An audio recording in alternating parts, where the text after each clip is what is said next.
You know what I mean? No, he's not dead. I mean, there's no possibility that he's dead. Nothing, not even remotely dead, you know. So, no, he's not dead.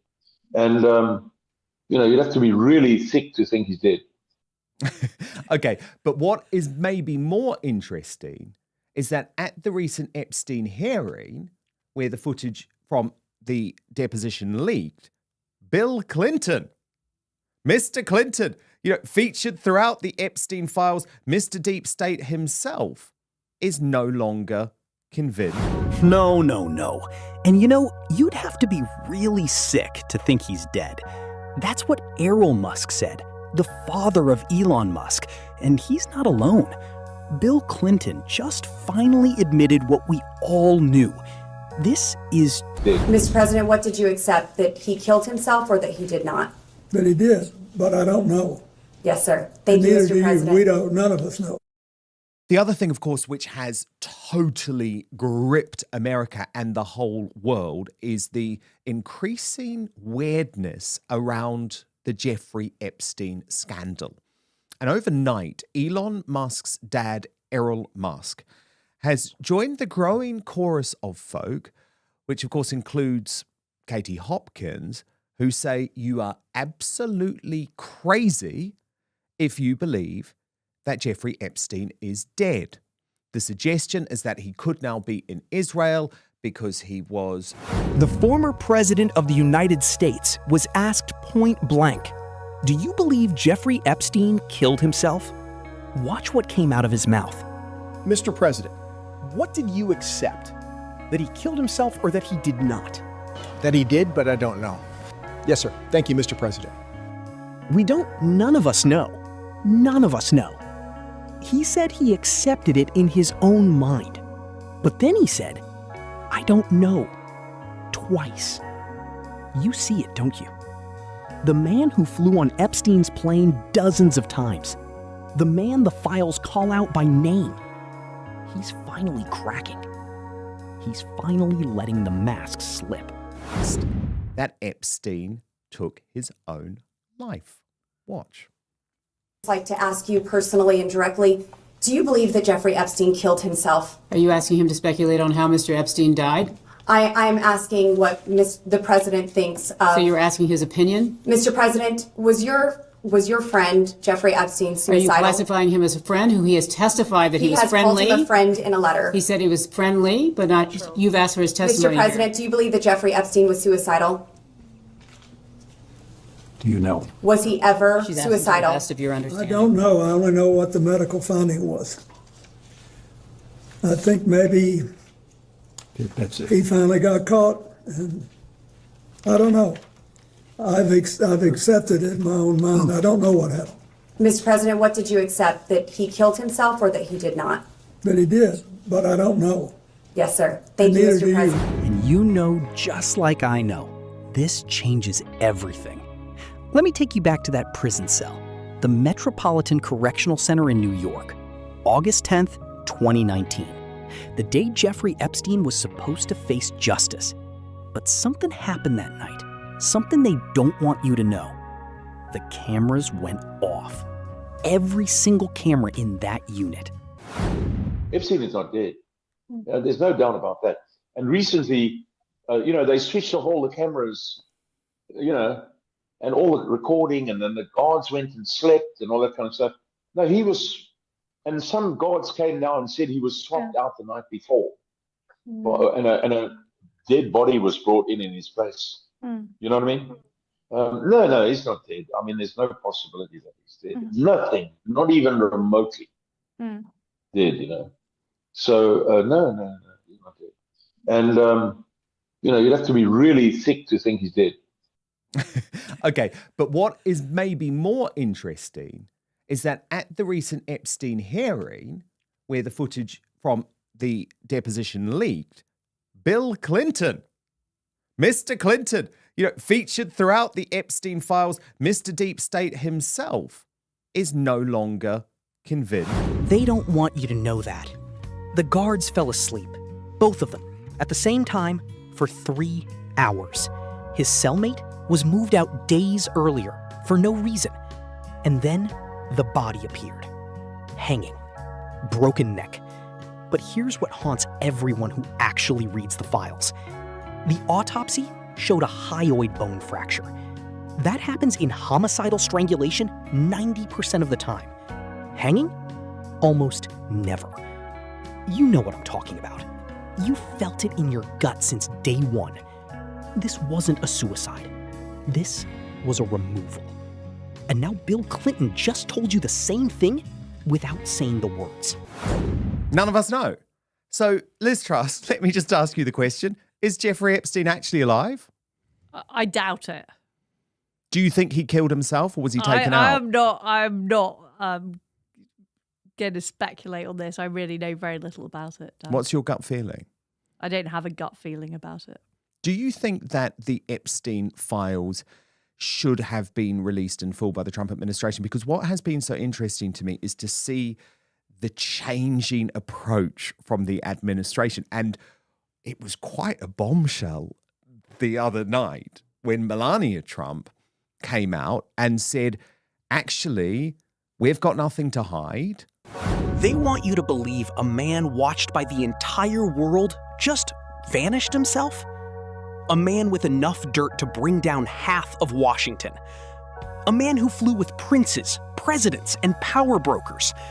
They want you to believe he just decided to tie a sheet and end it all right before he was going to talk.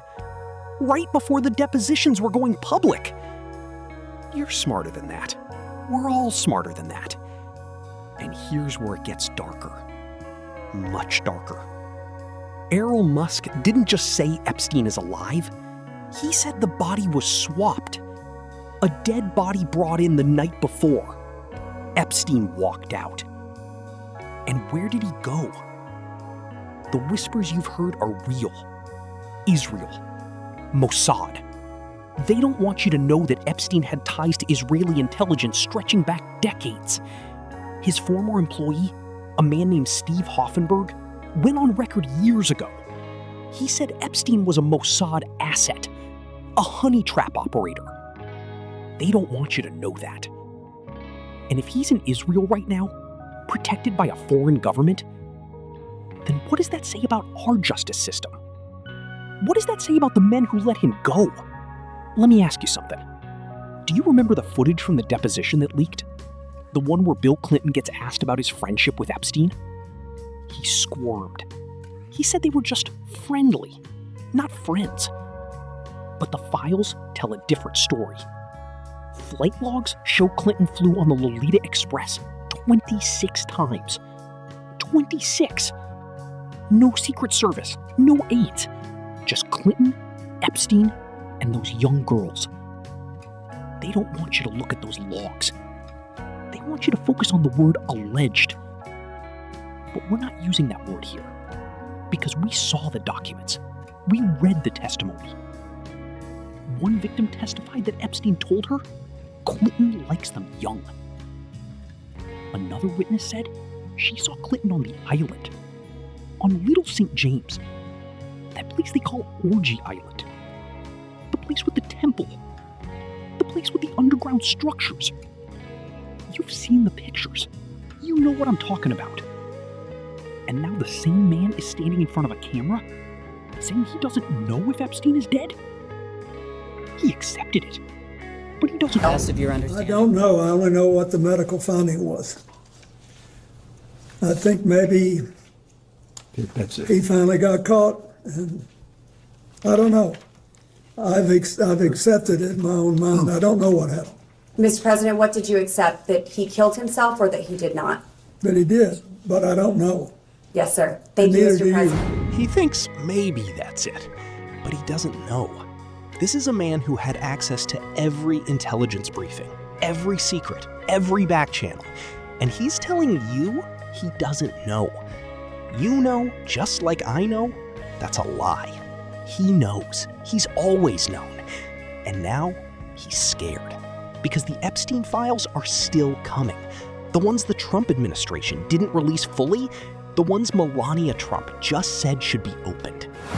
It was quite a bombshell the other night when Melania Trump came out and said, actually, we've got nothing to hide.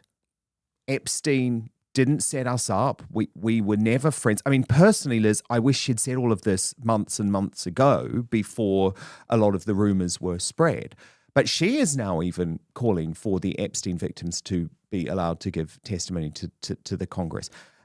I know you've been in America a lot. Do you think that there is still this desire for more and more on the Epstein files? Because previously Trump had sort of been saying we need to move on from this. So I can't really work out. I think there is a desire. A lot of Americans were saying to me, why is it that it mainly seems to be Brits that have been held to account, which such as Andrew and Peter Mandelson and Ghislaine. I don't know the inner workings of the Department of Justice or indeed really the American legal system, but clearly... She came out and said, actually, we've got nothing to hide. Epstein didn't set us up. We were never friends. Why now? Why is she saying this months after the rumors spread? Do you think that there is still this desire for more and more on the Epstein files? Because previously Trump had sort of been saying we need to move on from this. So I can't really work out. I think there is a desire. A lot of Americans were saying to me, why is it that it mainly seems to be Brits that have been held to account, which such as Andrew and Peter Mandelson and Ghislaine. I don't know the inner workings of the Department of Justice or indeed really the American legal system, but clearly people need to be held to account for this. Because something is moving. Something is breaking open. Let me connect the dots for you. This is the moment where everything makes sense now. You've been watching for years.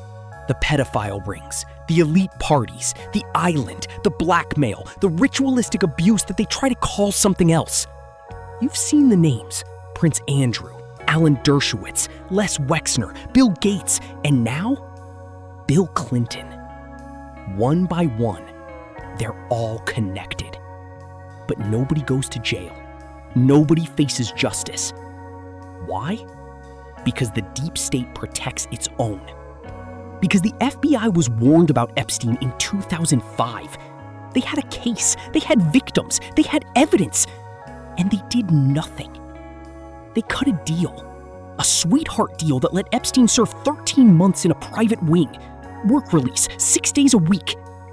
They don't want you to know that the prosecutor who made that deal, Alexander Acosta, he later became Trump's labor secretary. Think about that.